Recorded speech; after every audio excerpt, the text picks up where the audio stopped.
This is Sports Jam. I'm Doug Doyle. My guest today is a legendary sports businessman who prides himself on turning losing teams into winning teams. He's part owner of multiple sports organizations and is the former president of the Utah Jazz and the New York Knicks. He founded the WNBA's New York Liberty and MLS's Real Salt Lake. Dave Checketts joins us on Sports Jam. Dave, thanks for coming on the show. Doug, it's great to see you. It's I hope that all the way through this, I call you Doug properly and not Billy, because all I can see is Billy. That's another homage to you and your times at the Garden. I'm wearing a Billy Joel t-shirt for you. I have other references for you, my Salt Lake City hat and my New York Liberty jersey behind me. Now, your son Nate joined us on Sports Jam back in 2015, and we talked about Roan, and we'll talk more about your wonderful family a little bit later in the show. Dave Checketts, along with the Eccles family of Utah, are combining to create a sports-focused private equity fund that plans to invest more than $1.2 billion. It's called the Sinosure Checketts Sports Capital Fund. The fund is meant to target investments across several elements of the sports industry, including teams, leagues, facilities, technology, and media ventures, as well as other specific investment pursuits. The Sinosure Checketts Sports Capital Fund will have offices in New York City and in Salt Lake City. And before we get into the new venture, Dave, I got to ask you about the Knicks playoff run so far. Brunson kicks it out. Anunoby, corner three. Rebound, Brunson. Back up, bang shot is good. Brunson and Tatum throwing haymakers at each other. Oh, good defense from White, but Brunson still looking, falling away, puts it up. That's good. Jalen Brunson does it again. It's a two-point game.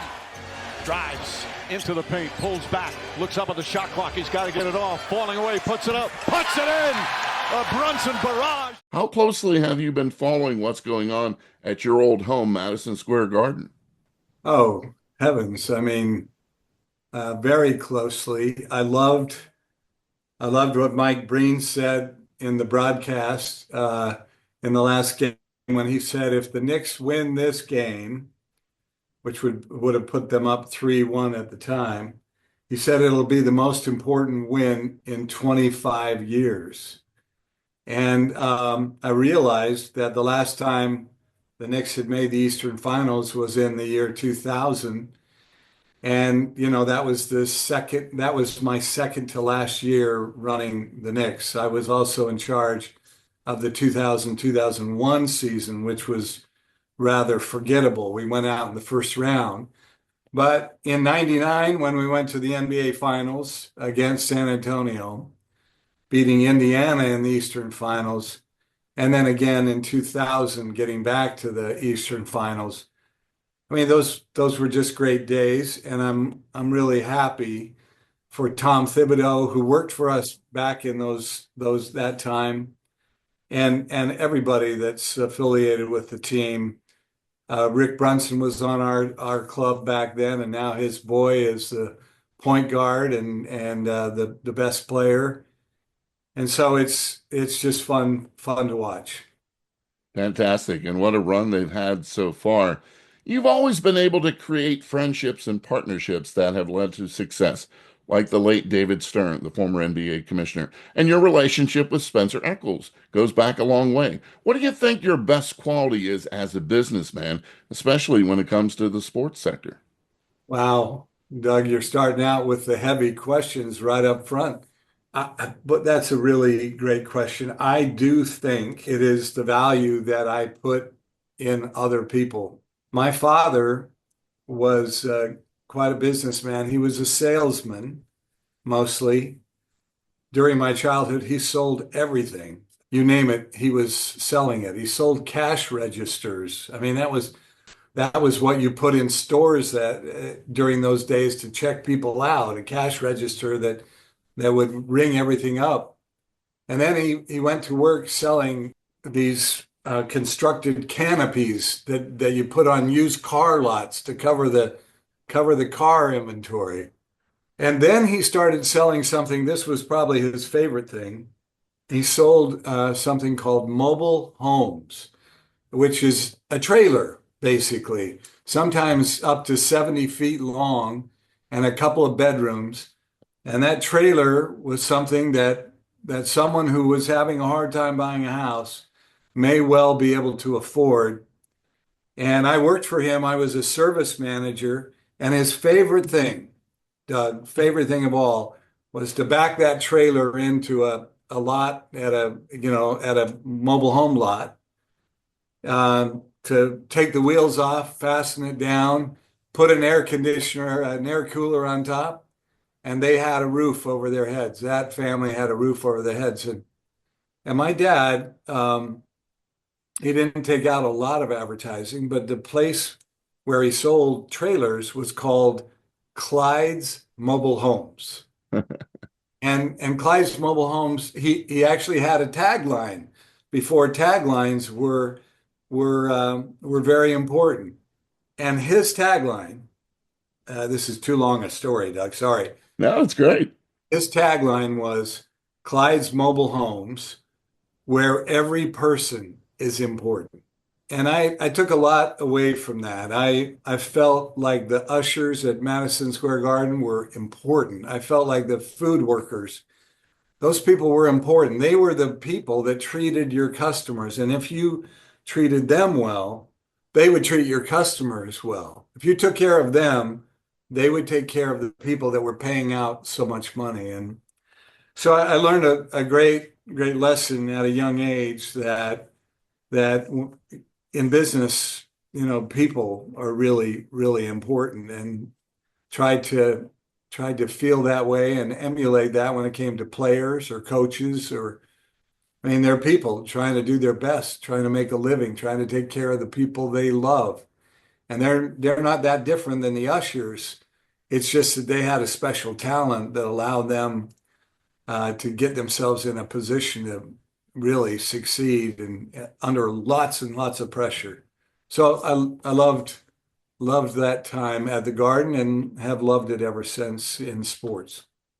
It kind of reminds me, because it's such a successful motto that your dad had. Another businessman in sports who happened to be one of the greatest hockey players, if not the greatest, Mario Lemieux. They say the same thing about Mario, that he treats everyone when he, came to the arena the same way, whether it be the towel boy to the top star on the team. And it's a great way to live. It's a great way to run a business and to run a sports team. And both of you have had great success when it comes to that. Now, also, U.S. sports organizations are becoming much warmer now to private equity money. Can you first explain for the SportsJam audience a little more about private equity and how it works in this current sports landscape?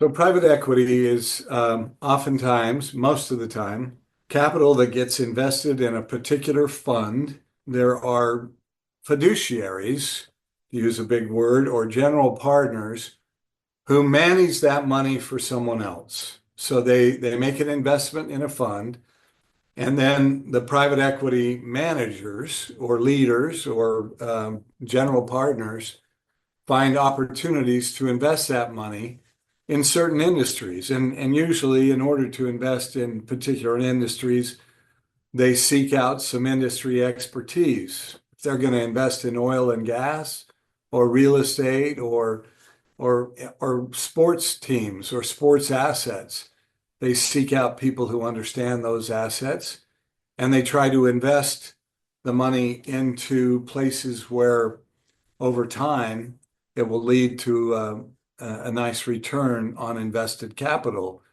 And private equity's done very well in this country and has raised, as you know, billions and billions of dollars, has changed industries, has improved service in industries where it needs to be, and it's made it possible for people to invest without necessarily, being billionaires.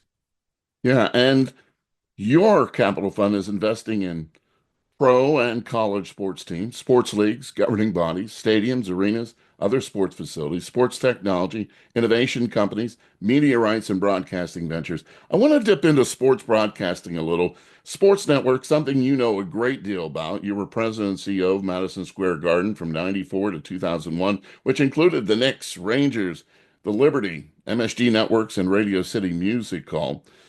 It's a difficult and unstable situation now for sports networks and the industry. What are you looking to do in that space? Well, I think it's a place, Doug, where disruptors are needed because look, the old standard model of going in and turning on the television and hooked up to a cable system or a satellite system that allows you to get certain channels like MSG and ESPN and all of the places you can get sports. Those that there's something going on that's been going on a while called cord cutting, which means that the people no longer have that cord running into their house from the street someplace, which is a direct line from the cable provider or the direct TV provider. And instead, they're hauling a screen into their house, hooking that up under the guidance of a local or an in-house Wi-Fi, and they're streaming those games. It's left these networks, Doug, almost bankrupt in many cases. So many of them, Diamond Sports that had all of the baseball teams, even MSG has suffered some bankruptcy type results, and Sports Network New York, which has the Mets and the Nets, is now for sale. It's for sale because people are finding other ways, lower cost ways to watch television and to watch games. Sports is still the most valuable inventory that you can have on a network because it has to be viewed live. I mean, we can all decide to watch after we come home from work at 10 p.m. and hope that we don't hear a score on the way home, or that you walk in and your wife says, "Did you see the Knicks score? Did you?" I mean, you try to avoid all of that, but it's not the same as watching live. So sports has still got tremendous appeal live, and I think as a fund, we're going to watch for the opportunities, places to invest. ESPN now is about to go direct to consumer. Not, they're not going to focus so much on cable or satellite, although they'll still provide their programming there. But it's going to be direct to the consumer. They're going to focus on that and package that, continue to package it with Disney and Hulu and try to get a marketing edge that way. Funny that you mentioned, I know you're very much into soccer and have been a huge part of the whole soccer, both here in the U.S. and in the UK. My son-in-law, Joe, he's a big Arsenal fan now, and he's got us watching these games, and we were watching it after he came home from work. So I was headed to his house, and didn't you know, I turned on, the radio, and I got the score, and I was like, and when I got there, I had to pretend like I didn't know what happened in the game. It was so hard, Dave. And I felt bad because he was rooting so hard for them to win, and they end up losing that game. And I knew it. Even when there was a goal, it was disallowed. He was waiting for the replay, and I knew it wasn't going to count. And I just had to sit there and pretend that I didn't know what was going on. And you're right, that's not the way we want to watch sports. We definitely want to watch it live. You've been a huge leader in basketball, soccer, women's sports. What leagues are you hoping to invest in now? Well, we're looking to invest wherever the opportunities are. Leagues have certain rules about ownership, limitations on the amount of private equity in any franchise. I don't think we will be competing with those funds that invest in franchises where they put in almost a debt-like instrument so that the owners of teams that have escalated in value can take out money to do things like estate planning or to buy another house, whatever they want to do with it. I think we're going to be more like investing alongside of owners as their partners, perhaps in their television property, perhaps in their real estate, perhaps in the technologies that underlie professional sports, college sports, women's sports. These are the places where I've just spent loads of time, and where you have good teams in good markets with good operators. I think you'd be foolish not to believe that they will continue to escalate in value, and that would be a good place to put investors' money. I've heard you talk a little bit about how the MLS still has a lot of catching up to do with places like the Premier League, who you're involved in, the Champions League, La Liga. It goes on and on. The quality of play is certainly different. Is it simply bringing in better talent for people in their prime? And I know that you had mentioned about the leagues maybe changing their calendar schedule and how that may impact things. Where are we with soccer right now? Well, Doug, before I try to answer that, I should tell you, I owned an MLS team from 2005 to 2013, Real Salt Lake. I built the stadium in Salt Lake City. We won the MLS Cup in 2009, beating David Beckham's Galaxy team in Seattle. This is MLS Cup 2009. It featured the LA Galaxy, who have won it on two previous occasions, 2002 and 2005. And it also features Real Salt Lake. In their 5th year of existence, this is the farthest that they have ever come. They're competing for the Philip Anschutz Trophy to be champions of Major League Soccer. Robbie Russell, meanwhile, no goals all season, but he could get a big one right here. Russell. And Russell has made a champion out of Real Salt Lake. I'm really proud of that club. Real Salt Lake is now owned by the Miller family, and they were many years the stewards of the Utah Jazz. I actually found Larry Miller and brought him into the Jazz, and he owned the Jazz for 34 years. But they sold the Jazz to Ryan Smith, and now they're investing in soccer, and they're standing by to invest in Major League Baseball too, which we hope they can get a club if Major League Baseball wants to expand. But you ask about soccer, and I will tell you that my opinion is that Major League Soccer really needs to seriously consider moving their calendar to the same as the rest of the world of soccer, even though that will mean they'll play in some cold weather in the U.S. It just means so much to not be sending your guys out to international play all the time during the season in games that you have to have. So that's one thing. I think the second thing is they need a television deal that will give them more revenue so that they can bring in more talent, and that financially that those teams will continue to grow in value. It's a very tenuous time because people love soccer now. I mean, I've heard you make a great point. It's got to be to a time where at 9:30 in the morning, people want to tune in to watch soccer like they do with Premier League and things like that. And it's a great point that you made there. When it comes to some of these other sports that you're investing in, college sports, this whole thing with the fact that players are getting paid and taking bids now from private equity firms. Are you happy where the college sports is right now? For me, I think while I understand why players need to get paid, it's made a mess of the college sports world. I just don't see it the same way that I used to. And when you start hearing that players are getting paid more in college than maybe their first couple of years in the pros, that really makes you think a bit, doesn't it? Yeah, I think it's crazy, but it's happening. And the question is, can capital, meaning money coming in, could it help fix that? What do I mean?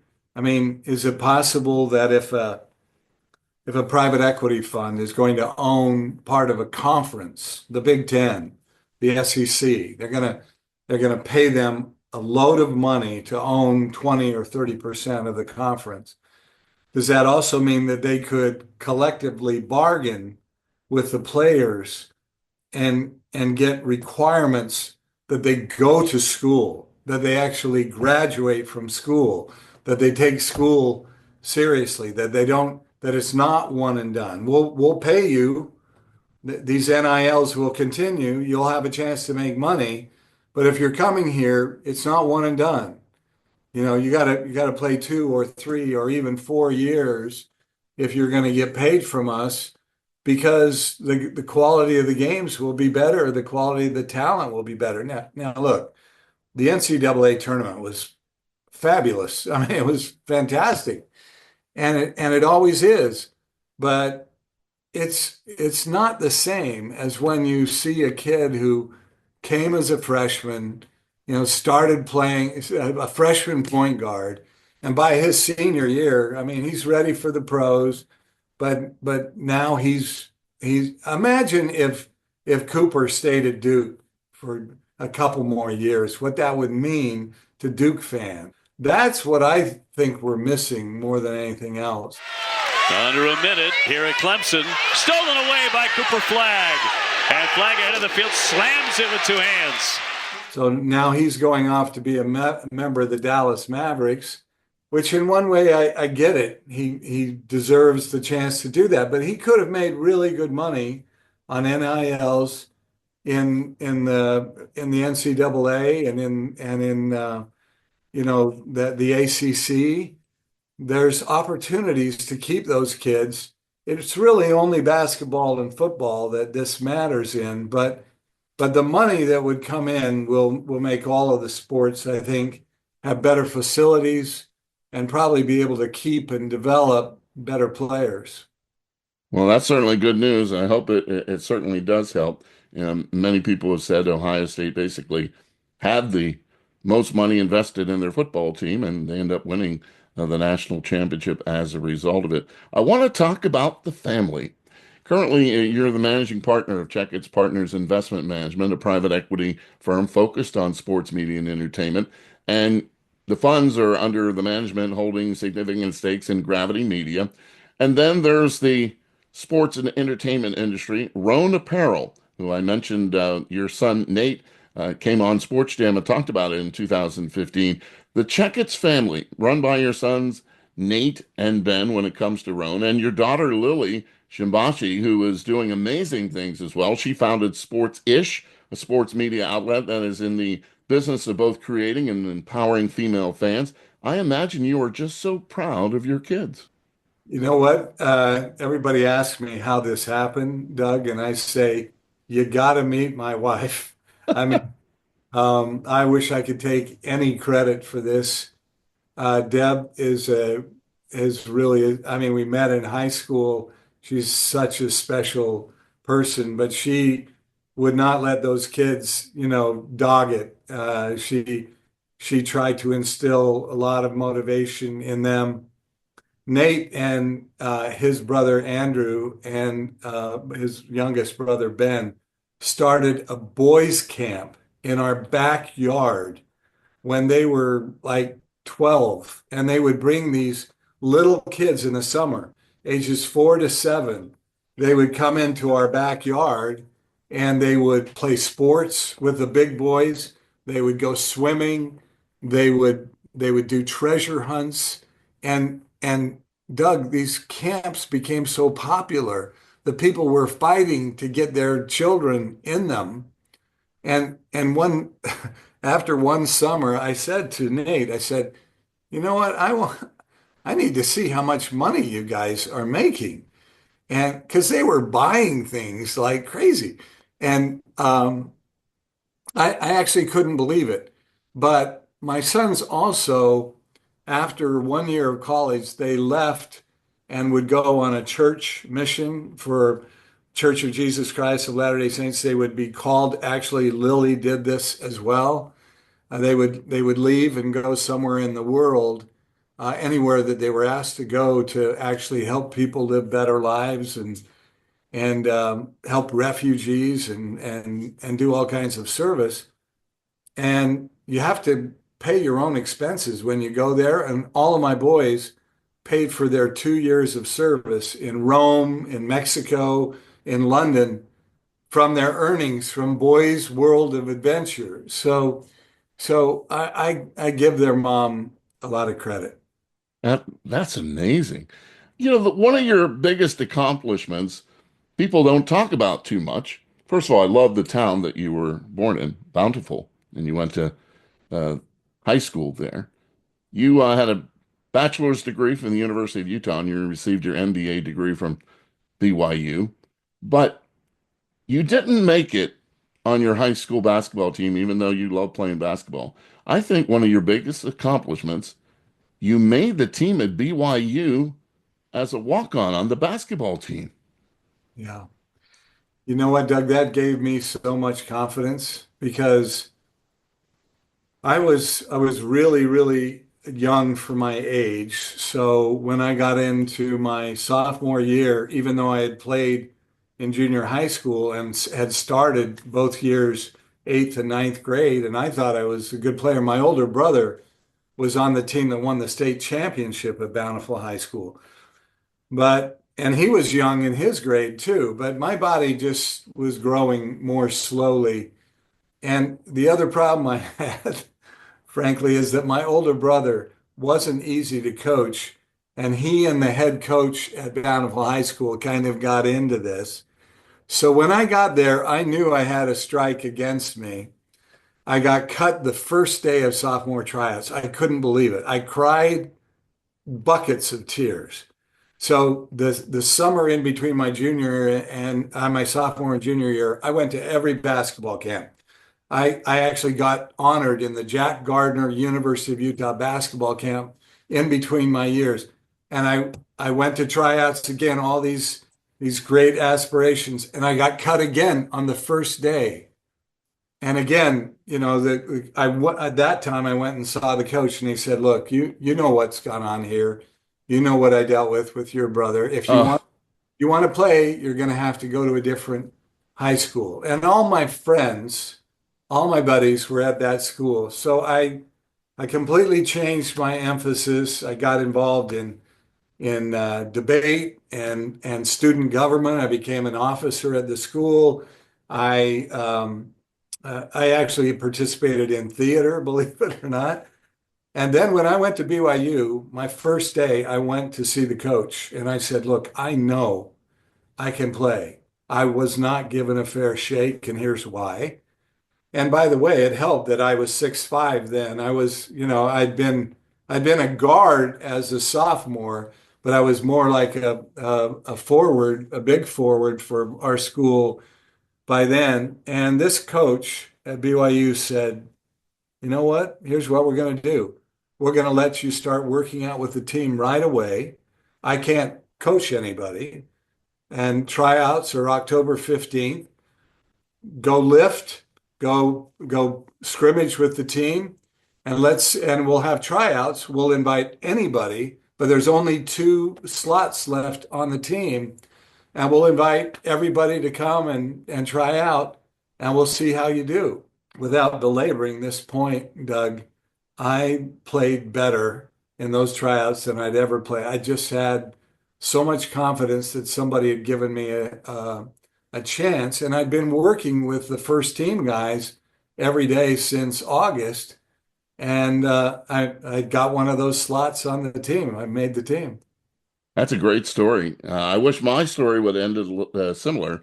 I got cut right after making the winter squad at Penn State on the baseball team, and I was cut 2 days before the season started. So that was my biggest disappointment in sports. Before I let you go, then one other question. Deb has played such a huge role in both your life and your family. If you could go back in time, in a Wayback Machine, to one sporting event, you could take her to one sporting event from many years ago or recently, what would it be and why? Well, it's a sporting event that didn't happen. Is that okay? Sure. I want to take her to Game 7 of the Knicks Houston in Houston in 1994. I want to take her to the game. I want to still be president and CEO of Madison Square Garden and the Knicks. But this time, Doug, if I could repeat this, I'm going to say, honey, sit down. I'll be right back. And I'm going to go in the locker room and tell Pat Riley, look, if Starks is off, if Starks is not shooting the ball well, this is game 7. We got a chance to win the world title. We're a better team than them.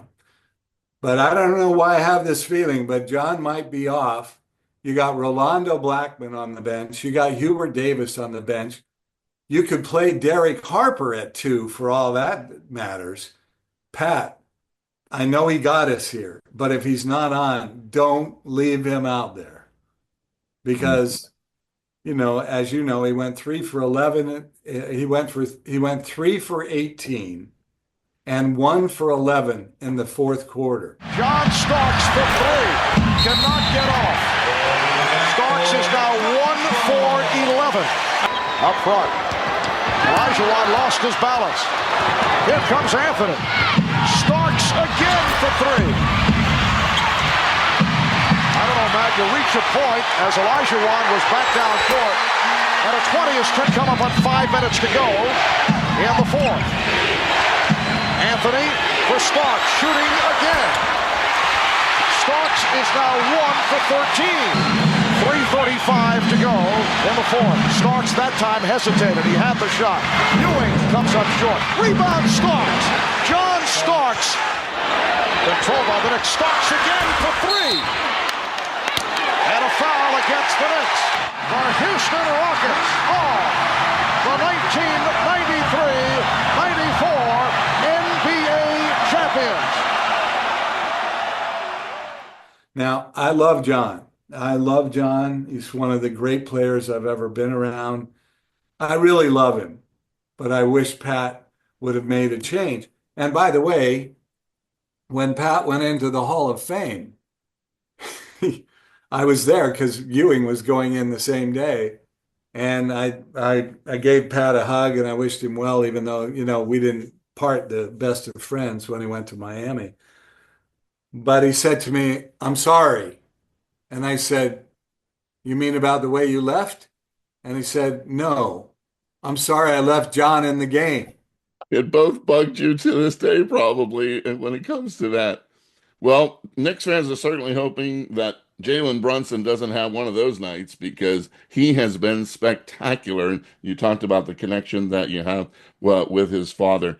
You've had an amazing run, and it's continuing, Dave Checketts. So congratulations not only on your past, but now the future that includes a very exciting part for you as you are part of this new effort, Sinosure Checketts Sports Capital Fund. It's going to make a huge difference in the sports landscape. I am honored to have you on the show. Continued success.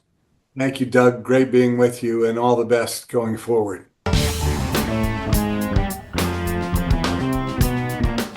SportsJam is a WBGO Studios production. You can hear all the past shows by going to wbgo.org/sportsjam or wbgo.org/studios. You can also find SportsJam with Doug Doyle on the NPR list of podcasts or wherever you hear podcasts. Special thanks going out to NBA TV and ESPN for those clips used during the show, and special thanks to Joe Favorito for hooking us up with Dave Checketts. Until our next Sports Jam session, I'll see you at the game.